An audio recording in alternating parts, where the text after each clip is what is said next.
Hi everybody, welcome to a new video. Today we are going to continue with our series on the history of Islam and Islamic thought, and we have spoken in the previous video about the message of the Quran, and we spoke about God and creation, and today we are going to speak about the poor. What does the Quran says about poverty?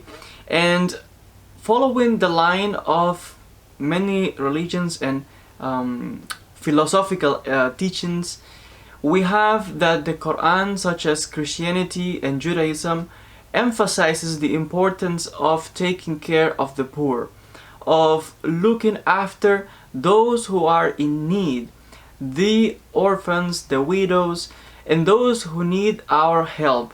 Regarding this, it is clear, it is stated, and I would like to quote from the text itself in chapter or surah 76, 8 and 9, it clearly says that we need to take care of those who are in need, and it says, who give food out of love for him unto the needy, meaning that if we do something, it's only to please God because of the love that we have towards God. That should motivate us to show love and compassion also to the needy. We cannot say that we love God, who we cannot see, and don't really look after our neighbor, our brothers, who are with us in the physical world. If we show love and compassion towards the poor people, towards the needy, then we can say that we are really loving also God, because our brothers, our neighbor, they are created also in the image of God. They are creation of God. And therefore, this is a way to show that we love God, so if we love His creation, His servants in this case, and those who are in need, who in this specific circumstance, this is what the text is emphasizing. And it says, unto the needy and the orphan and the captive, saying, we feed you for the sake of God alone. We desire no reward from you, no thanks.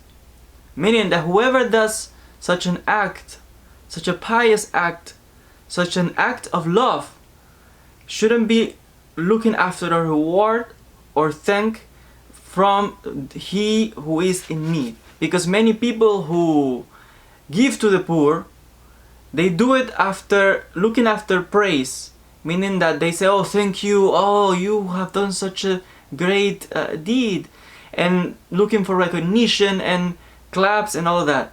It should not be the intention.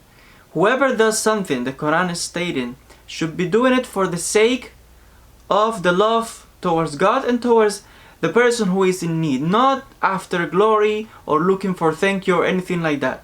Of course, if someone thanks you for what you do, okay, that's good.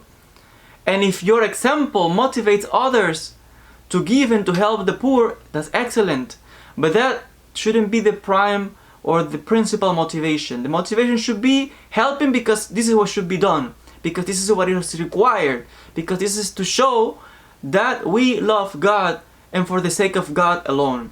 And this should be the motivation that the Quran is emphasizing when is encouraging people to help those who are in need, the poor people, whoever is going through difficult situation. And sometimes we think that giving is only money.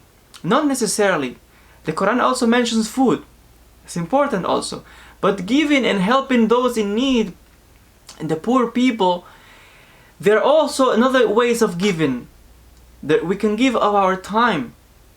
We can give nice words, advice, comfort people, giving them advice and warm their hearts, showing some love, some compassion, motivation.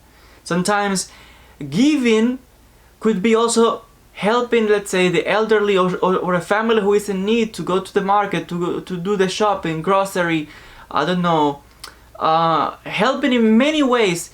Something that we do for someone else, this is an act of charity. This is like helping those who are in need.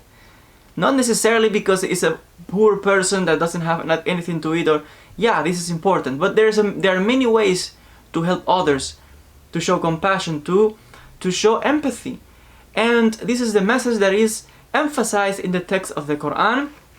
And like I said, this is the message of the monotheistic faith.